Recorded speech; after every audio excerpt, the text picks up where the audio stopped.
আসসালামু আলাইকুম ভিউয়ার্স, কেমন আছেন আপনারা সবাই? আশা করি সবাই ভালো আছেন, সুস্থ আছেন। আমরা আজকে বহুভুজ চ্যাপ্টারটি 6 নম্বর ভিডিও নিয়ে এসেছি। এটি তৃতীয় পর্বের চতুর্থ অধ্যায়। তো এইখানে আমরা যে প্রশ্নটি সলভ করব সেই প্রশ্নটা এখানে লিখে দিয়েছি। দেয়া আছে একটি বর্গক্ষেত্রের বাহুর দৈর্ঘ্য 40√2, এইটুকু ক্লু আমাকে দিয়েছে। ওকে, মাথায় রাখলাম। একটি বর্গক্ষেত্রের একটা বাহুর মান দিয়েছে 40√2। ওকে, তারপরে বলা হয়েছে উক্ত বর্গে অন্তর্লিখিত সুষম অষ্টভুজের ক্ষেত্রফল বের করো। অর্থাৎ ওই যে বর্গটার বাহুর দৈর্ঘ্য 40√2, তার ভেতরে যদি আমরা একটা অন্তর্লিখিত অষ্টভুজ আঁকি, অবশ্যই অষ্টভুজটা বর্গের ভেতরে থাকতে হবে। অষ্টভুজের একটা বিন্দু বর্গের বাইরে যাবে না। তো আমরা সেটা অবশ্যই চিত্রে দেখব। তো যাই হোক, অন্তর্লিখিত সুষম অষ্টভুজের ক্ষেত্রফল আমাদের বের করতে হচ্ছে। তার মানে আমাদের ক্ষেত্রফল বের করতে হবে অষ্টভুজের। ওকে, আমরা এই জিনিসটা ভালো করে ব্যাখ্যা নেওয়ার জন্য অবশ্যই একটু চিত্রের উপরে ডিপেন্ড করব। তো ভিউয়ার্স, ধরি এইটি আমার আলোচ্য বর্গক্ষেত্র, যেটা প্রশ্নে দেয়া আছে, যার এক বাহুর দৈর্ঘ্য হচ্ছে 40√2। তো এই বর্গটার ভেতরে আমার অষ্টভুজের বা অন্তর্লিখিত অষ্টভুজের ক্ষেত্রফল আমাকে বের করতে হবে। তো সেই জন্য যেটা করতে হবে, যে প্রথমেই আমাকে একটা এমনভাবে কর্তন করতে হবে, এইখান থেকে মানে চিত্রটা অঙ্কন করতে হবে। কীভাবে অষ্টভুজটা আঁকতে হবে সেটা দেখাই দিচ্ছি। দেখেন ভিউয়ার্স, আপনি অবশ্যই মনে রাখবেন এই বাহুটিকে কিন্তু 3 টুকরা করতে হবে। তবে 3 টুকরার মাঝের টুকরাটা একটু বড় হবে, 2 সাইডের টুকরাগুলো একটু ছোট হবে। এটা কীরকম আমি একটু আন্দাজ দিয়ে দেওয়ার চেষ্টা করছি। এই যে এরকম। কখনোই আপনি এইটা সমান নেবেন না, তাহলে কিন্তু কখনোই অষ্টভুজ হবে না, সুষম অষ্টভুজ হবে না।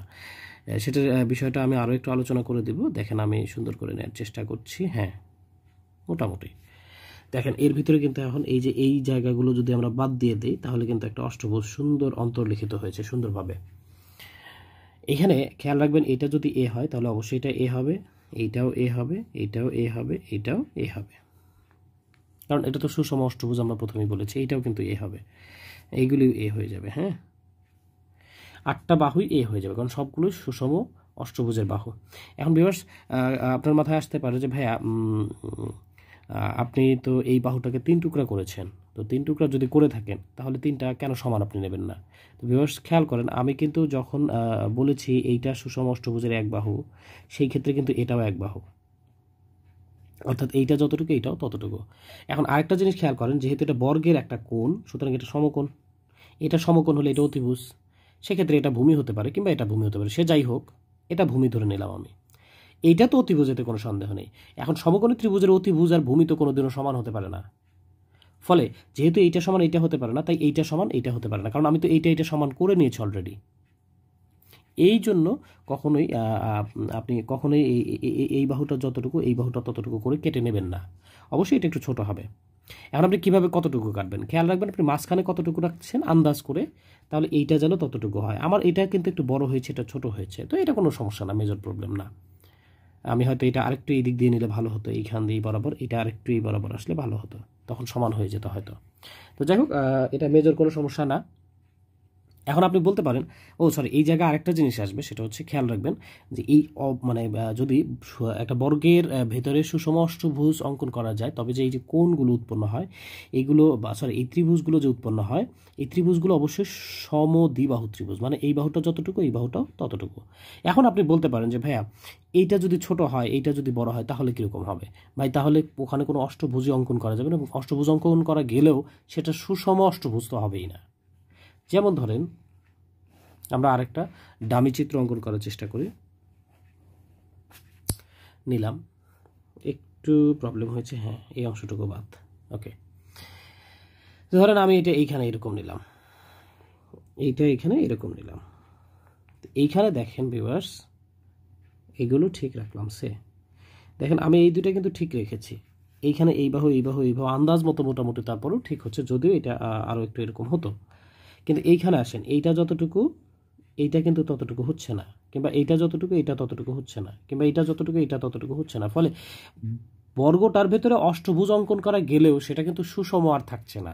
সুষম করতে গেলে অবশ্যই আপনাকে এই বরাবরই নিতে হবে, অর্থাৎ এইটা যতটুকু এইটাও ততটুকু রাখতেই হবে। এই বিষয়টা খেয়াল রাখবেন, এইটা অত্যন্ত গুরুত্বপূর্ণ, কারণ আমরা এই ত্রিভুজ দিয়েই কিন্তু এইখানকার যা কিছু আছে সব বের করব। তাহলে ত্রিভুজটা সম্পর্কে জানা থাকলে সেটা অবশ্যই সমকোণী ত্রিভুজ এবং সেখানে অবশ্যই সমদ্বিবাহু ত্রিভুজ, যেখানে এই অংশটুকু আর এই অংশটুকু সমান হয়, তবে এইটা কখনোই এদের কারোর সমান হবে না। এখন এইটা হচ্ছে আমি চিত্র দিয়ে এক্সপ্লেন করলাম। এখন বিষয় হলো যে আমরা আসলে কাজ কি করতে হবে। কাজ মূলত এই যে অংশটা আমরা দেখতে পাচ্ছি, এই অংশটার ক্ষেত্রফল আমাদের বের করতে হবে। এখন বের করব কিভাবে? দেখেন ভিউয়ার্স, ক্ষেত্রফল বের করার সহজ পন্থা হচ্ছে যে অষ্টভুজের সূত্র ফেলে দেয়। কিন্তু অষ্টভুজের সূত্র ফেলতে গেলে তো আমার বাহুর দৈর্ঘ্যটা দরকার। তার মানে আমার যে হিডেন কোশ্চেন, তারা আমার কাছে অষ্টভুজের ক্ষেত্রফল চেয়েছে। ক্ষেত্রফল আমি বের করতে পারবো, কোনো সমস্যা নেই, কিন্তু আমার মেইনলি বের করতে হবে কি? বের করতে হবে মূলত এই বাহুটা কিংবা এই বাহুটা, যে কোনো একটা বাহুর মান বের হলেই হয়ে যাবে। অর্থাৎ এর মানটা যদি আমরা বের করতে পারি তাহলে ক্ষেত্রফল বের করাটা কোনো বিষয় না। সুতরাং এখানকার হিডেন কোশ্চেনটা হচ্ছে মূলত এখানে যে অন্তর্লিখিত অষ্টভুজ তার যে বাহুর দৈর্ঘ্য সেটা বের করা।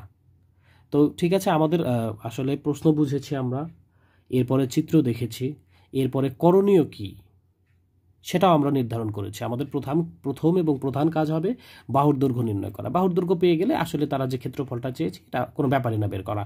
সো আমরা কাজ নির্ধারণ করে ফেলেছি। এখন চেষ্টা করব কিভাবে করব দেখি। তো ভিউয়ার্স, আমরা চিত্রটি এখানে দেখতে পাচ্ছি। এখানে মূলত ABCDকে আমি আলোচ্য বর্গক্ষেত্র ধরেছি, লিখে দিয়েছি। মনে করি ABCD বর্গের এক বাহুর দৈর্ঘ্য 40√2, যেটা প্রশ্নে তারা দিয়েছিল। এরপরে ধরেছি এই বর্গটার ভিতরে অন্তর্লিখিত অর্থাৎ এবং এতে অন্তর্লিখিত অষ্টভুজের এক বাহু, এই বাহুটা আমরা চিহ্নিত করেছি। আসলে সবগুলো বাহুই তো এ হবে, সবগুলো বাহু সম্পর্কে আমার বলা দরকার নাই। তা আমি এই বাহুটা এ নিলাম, এই বাহুটা এ নিলাম, বাকিগুলো তো অবশ্যই এমনিতেই এ হয়ে যাবে, কারণ আমি তো শুরুতেই বলেছি সুষম অষ্টভুজ বা প্রশ্নই উল্লেখ আছে সুষম অষ্টভুজ। যে অন্তর্লিখিত অষ্টভুজটার কথা বলা হয়েছে সেটা যে সুষম অষ্টভুজ, সেটা তো এই যে প্রশ্নে উল্লেখ আছে, এই যে সুষম অষ্টভুজ। সুতরাং এটা নিয়ে আসলে এক্সপ্লেন করার কিছু নেই। তো এইটুকু ভাষা আপনি দিয়ে দেবেন। এখন আপনি স্পষ্ট করে লিখবেন যে সমদ্বিবাহু সমকোণী ত্রিভুজ বা সমকোণী সমদ্বিবাহু ত্রিভুজ EBFA, এখানে সেই ভাষাটা লিখে দিতে হবে। এখন সমকোণী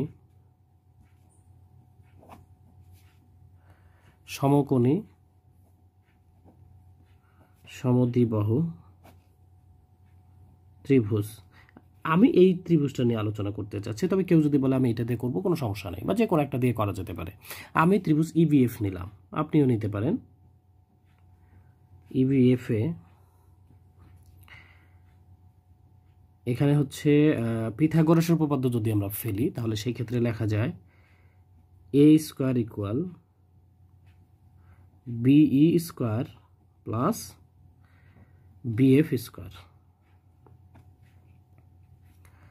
বা আপনি এই এই এই এই জিনিসটা নিয়ে আসেন,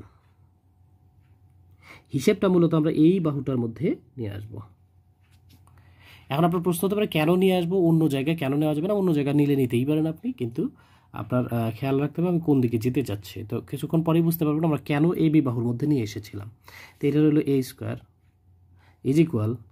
আমরা তো শুরুতেই দেখেছি বলাই আছে সমদ্বিবাহু ত্রিভুজ, তার মানে এই EB মানে অতিভুজ তো কারোর সমান হবে না, অর্থাৎ BE এবং BF পরস্পর সমান। ফলে আমি BF এর বদলে BE লিখব, BE এর বদলে BF নিব না, কারণ আমরা তো ওই বাহুতে যাব না, আমরা আসবো এইখানে।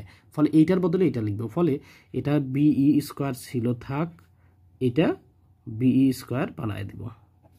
পাশে লিখে দিতে পারি যেহেতু BE = BF, এটা লেখা যেতে পারে, না লিখতেও কোনো ক্ষতি নেই। তাহলে আমরা পাচ্ছি হচ্ছে 2BE² = A²। 2 পক্ষান্তর করা যাক, বা BE² = A²/2। এরপর স্কোয়ার পক্ষান্তর করা গেলে BE = A²/2, তারপরে রুট। এটা যদি আমরা একটু ক্যালকুলেশন করি তাহলে আসে A/√2। অর্থাৎ আমরা এই যে BE এটার মান পেয়ে গেলাম A/√2। এখানে আরেকটা জিনিস খেয়াল রাখবেন, এইটা যে ত্রিভুজ এর সর্বসম ত্রিভুজ কিন্তু এইটা, এর সর্বসম ত্রিভুজ এইটা, এর সর্বসম ত্রিভুজ এটা। তার মানে এখানে যে 4টা কোণায় 4টা ত্রিভুজ উৎপন্ন হয় সবগুলি সর্বসম। অর্থাৎ সেক্ষেত্রে আমরা বলতে পারি এই BE এর মান যদি A/√2 হয় তাহলে AL এর মানও কিন্তু A/√2। ফলে আমরা এটাও লিখতে পারি A/√2। ওকে, ঠিক আছে। এখন আমরা একটা শর্ত গঠন করব। দেখেন ভিউয়ার্স, ওরা তো প্রশ্নে বলেছে যে বর্গটার বাহুর দৈর্ঘ্য 40√2, তার মানে এ বি বাহু ইজ ইকুয়াল 40√2। তাহলে এইটাই আমরা এই অ্যাডভান্টেজটাই নিব। আমরা লিখব যে শর্তমতে এ বি ইজ ইকুয়াল 40√2, কিংবা প্রশ্নমতে এ বি ইকুয়াল 40√2, সেটাই লিখে দেব সিম্পলভাবে। প্রশ্নে তো তাই বলেছে, প্রশ্নমতে এ বি ইকুয়াল 40√2, কিন্তু এ বি মানে তো তিনটা ছোট ছোট বাহু, একটা হচ্ছে এইটা, আরেকটা এইটা, আরেকটা এইটা, ফলে এটা লেখা যেতে পারে তাই A L plus L E plus B. A L মানে এ বি এর মানটা আর কি, A B equal A L plus L E plus B ইকুয়াল 40√2। এখন এ এল এর মান a/√2, এল ই এর মান ভিউয়ার্স খেয়াল করেন, এল ই এর মান কিন্তু এ, আমি কিন্তু এটা এই যে এখানে ধরে নিয়েছি, ও সরি, এটা এল এল, হ্যাঁ এটা এল ই, দুঃখিত, হ্যাঁ এটা এল ই ইকুয়াল ইএফ, খেয়াল রাখবেন। তো এই মানগুলো এখন এখানে বসায় দিব।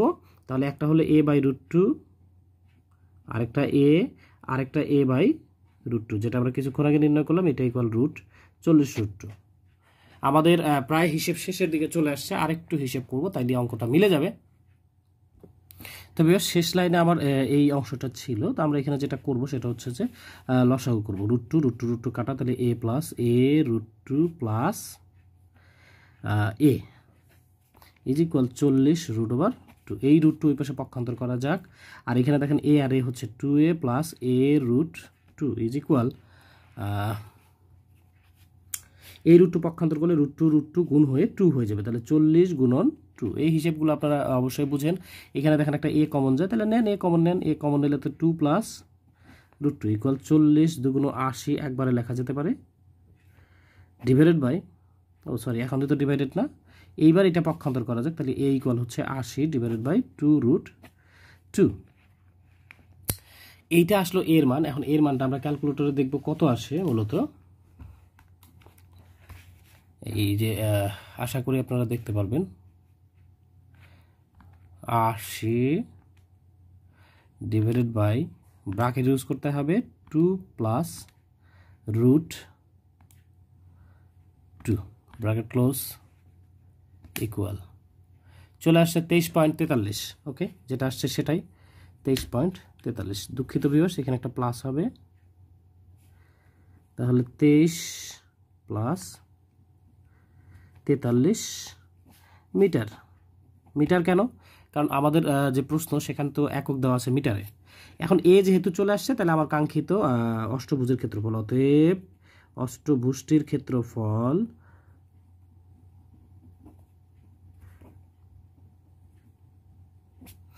ইজ ইকুয়াল, অষ্টভুজের ক্ষেত্রফলের সূত্র আমরা জানি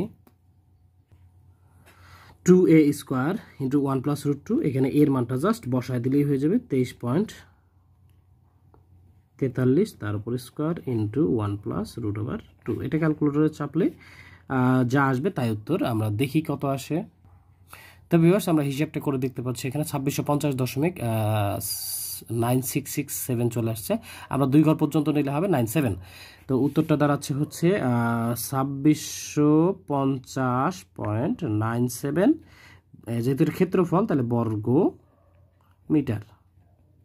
এটাই হচ্ছে আমাদের অ্যান্সার।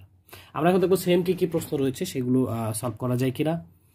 অবশ্যই চেষ্টা করবেন বাসায়, আর এইটা আপনি অবশ্যই নিজে করবেন, বারবার করবেন, 2বার 3বার করে দেখবেন আসলে ঠিক আছে কিনা। কোনো প্রবলেম হলে অবশ্যই আমাকে কমেন্টস করে জানাবেন। আর ভিউয়ার্স, কষ্ট করে ভিডিও করছি আপনাদের জন্য, আমার এখানে কোনো ফায়দা নেই, লাভ নেই। সো ছোট্ট একটা কমেন্ট আপনার কাছে আমি আশা করতেই পারি। তো ভিউয়ার্স, এখানে আমরা দুটি সেম কোশ্চেন দেখতে পাচ্ছি। একটা হচ্ছে 16/2, একটি বর্গের বাহুর দৈর্ঘ্য 10√2, বর্গ অন্তর্লিখিত অষ্টভুজের ক্ষেত্রফল নির্ণয় করো। অ্যান্সার দেওয়া আছে 165.68 বর্গ একক, করে নেবেন। এরপরে বলা হয়েছে একটি বর্গের ক্ষেত্রফল 72 বর্গ মিটার। এখানে বর্গের ক্ষেত্রফল দিয়েছে, একটু ঘুরিয়ে দিয়েছে, আপনারা কী করবেন, বাহুর দৈর্ঘ্যটা বের করে নেবেন। বর্গের ক্ষেত্রফল 72 যেহেতু দিয়েছে, সুতরাং সেখান থেকে যদি আপনি বাহুর দৈর্ঘ্য বের করেন, অর্থাৎ রুট করলেই হয়ে যাবে। 72কে রুট করলে যেটা আসবে সেটাই হচ্ছে বর্গের বাহুটা হয়ে যাবে। আর তারপর তো বাকিটা সেম। চেষ্টা করবেন, প্রবলেম হলে আমাকে অবশ্যই জানাবেন, আমি করে দেবো। ভিউয়ার্স, আমরা আরো একটি প্রশ্ন দেখতে পাচ্ছি সেম। এখানে দেওয়া রয়েছে বর্গক্ষেত্রস্থ একটি সুষম অষ্টভুজের বাহুর পরিমাণ বের করতে হবে। জাস্ট অষ্টভুজের বাহুর পরিমাণ বের করতে হবে, দেন ক্ষেত্রফল বের করতে হবে। অর্থাৎ এখানে কিন্তু বাহুটাও চেয়েছে। আগে যেটা আমাদের হিডেন ছিল, বাহু আমাদের বের করতে হতো, ওখানে চায়নি কিন্তু, বাট এখানে স্পষ্ট করে চেয়েছে আপনি বাহু বের করেন, দেন ক্ষেত্রফল বের করেন। Okay fine. বর্গক্ষেত্রটির ক্ষেত্রফল দিয়েছে 6 + 4√2। তো এইটাকে সংখ্যায় পরিণত করতে হবে। ক্যালকুলেটর আপনি 6 + 4√2 চাপবেন, চাপার পরে যেটা আসবে সেটাকে রুট করবেন, যা আসবে সেটাই হচ্ছে আপনার বর্গক্ষেত্রের বাহুর দৈর্ঘ্য। শর্ত গঠনে যেটা কাজে লাগবে। তো অর্থাৎ আমি যদি একটু সরলীকরণ করার চেষ্টা করে দিই, 6 + 4√2 ইকুয়াল যেটা এসেছে সেটাকে রুট করেন, করবার পর তাহলে এটাই হচ্ছে আপনার বাহুর দৈর্ঘ্য। অর্থাৎ এই অঙ্কটার বাহুর দৈর্ঘ্য হচ্ছে 3.41। ব্যাস, আপনি এইটা ধরে ক্যালকুলেশন করবেন, চেষ্টা করে দেখবেন অ্যান্সার আসে কিনা। এখানে আমরা অ্যান্সার দেখতে পাচ্ছি, আসলে অ্যান্সার না, করে দেওয়া আছে, অঙ্কটা পুরোপুরি করে দেওয়া আছে। 9.65 অ্যান্সার রয়েছে। আপনি করবেন, দেখে দেখে করবেন ওরা কিভাবে করেছে। এই তো উত্তর, এই যে 9 দুঃখিত, এই যে 9.65। সো থ্যাংক ইউ ভিউয়ার্স, আশা করি করতে পারবেন। ওরা যেভাবেই করুক না কেন ওটা নিয়ে আপনার চিন্তা করতে হবে না। বেটার আপনি যেটা করতে পারেন সেটা হচ্ছে যে আপনি আপনার মতো করবেন, দাসত্ব করার কিছু নেই। ওরা কিন্তু এখানে একটু বিভিন্ন ধরনের কাজ করে তারপর বাহুর মানটা নিয়ে এসেছে 2√2। আমাদের এসেছিল 3.41। দেখেন 2 + √2 যদি করেন তারপরে কিন্তু 3.41 আসবে। তা 2 + √2, দেখেন 3.4142 চলে আসছে। 3.414213 একবার হুবহু আগের মানটা চলে এসেছে। ফলে আমরা কিন্তু 3.41 দিয়েই অঙ্কটা করতে পারবো, কোনো সমস্যা হবে না। ওকে ভিউয়ার্স, ভালো থাকবেন, সুস্থ থাকবেন, আল্লাহ হাফেজ।